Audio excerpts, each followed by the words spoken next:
Here are the 5 pillars for a new story. Pillar 1, the EU's committed itself to 20% renewable energy by 2020. That's a third of the electricity of Europe. We've got 9 years to make the mandate. We're falling behind. That's pillar 1. Pillar 2, how do we collect these energies? Now, I do not oppose centralized solar and wind. They're essential to get us out of carbon, but they're not sufficient.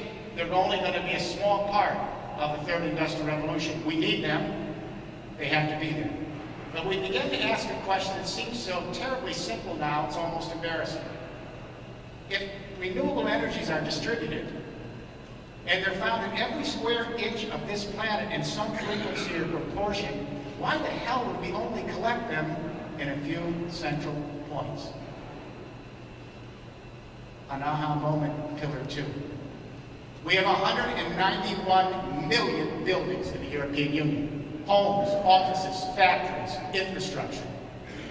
The number 1 problem with climate change, buildings. They use a third of the energy and over a third of the CO2. Number 1, buildings. 191 million buildings.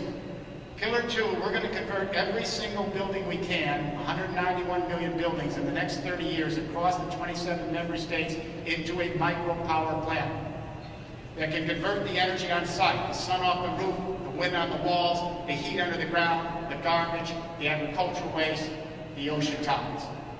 This will jumpstart a construction boom. Real estate markets flat in Europe. This is going to create thousands and thousands of SMEs and millions of jobs, 2 generations to convert the entire infrastructure, the real estate structure of Europe. The new buildings, positive power, they're already up. Acciona's in my group, Andre Canales is on my committee. He's got a zero-emission building. It's drop-dead gorgeous in Spain. Olivia Bouygues is in our group. They just put a positive power complex, office complex in the suburbs of Paris. It's beautiful. It creates more power than it needs. So pillar 1, renewables. Pillar 2, we convert the infrastructure of the world to micro power plants. Then pillar 3. This was the one that was the tough one. How do we store this energy? The sun isn't always shining. The wind isn't always blowing. Sometimes it's blowing when we don't need it.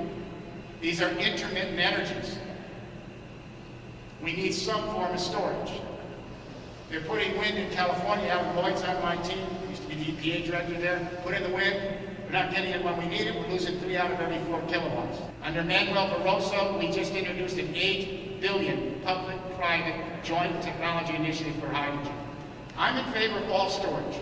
Water pump, flywheels, batteries, capacitors. Use them all. The reason I like hydrogen as a centerpiece, it's completely universal, it's modular, it's convertible, it's the basic element of the universe, it's the lightest element in existence, it's the stuff of the stars. And when you use it as a carrier for power, the only byproduct is water and heat. As you mentioned earlier in your opening talk, Charlie, the astronauts have been using high-tech hydrogen fuel cells for 30 years to power their ships. Time to bring it down to the United States of America. So, when the sun hits your roof, the wind hits the wall, generate the electricity. If you have some surplus you don't need, electrolyze water, high school chemistry, hydrogen comes out on the fuel cell. When the sun's not shining, convert it back. Yes, it's an energy loss. But that's the second law of thermodynamics. Whenever we convert energy, we lose energy in the process. This energy loss at end site is infinitesimally small compared to the loss conversion in getting oil, coal, gas, and uranium to you. It isn't even close. In every part of the infrastructure in the world, and I'm talking about every building that's converted to renewables has to have hydrogen infrastructure. All across, from the lamps out in our highways to our bridges, hydrogen has to be in all the infrastructure embedded to go together with pillar 1 and pillar 2. They're seamless. That's millions of jobs and thousands of new business opportunities. Pillar 1, renewable energies, 20% of 30 electricity. Pillar 2, we convert the entire infrastructure and real estate structure of the planet into micro power plants. Pillar 3, we put in hydrogen across every single part of that infrastructure to store it so we have a reliable asset on peak and base load. You with me? Pillar 4 is where the communication revolution converges with the energy revolution. We use off-the-shelf internet technology, and we take the transmission lines and power grid of Europe and we convert them at a cost of $1 trillion. We need $1 trillion in the next 11 years. We convert them to an intergrid that acts exactly like the internet with internet off-the-shelf technology, so that when millions and millions of buildings are collecting their energy on site, storing it in hydrogen like we store media in digital, and then any surplus we don't need, the software directs it across the entire continent, 27 member states, from the Irish Sea to the doorsteps of Russia.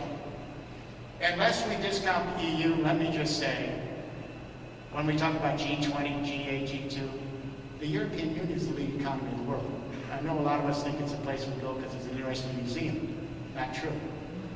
The GDP of the 27 member states of the European Union exceeds the GDP of the 50 states of the United States of America right now.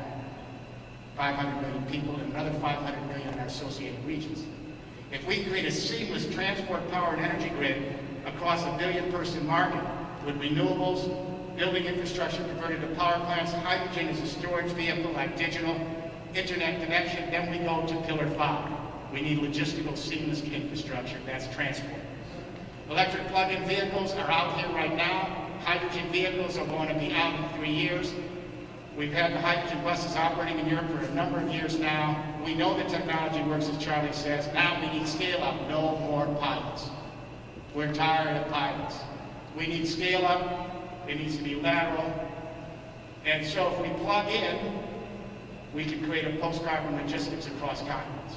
That's the 5 pillars. And let me say, these pillars, you've got to stop thinking of hydrogen fuel cell as a technology.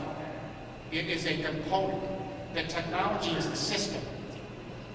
You're a component in a new technological system. Infrastructures are the real technological systems that create new economic paradigms. Every one of these pillars has to move at the same speed of the other pillar, or else if it falls behind, the whole thing collapses and you lose all your money up front.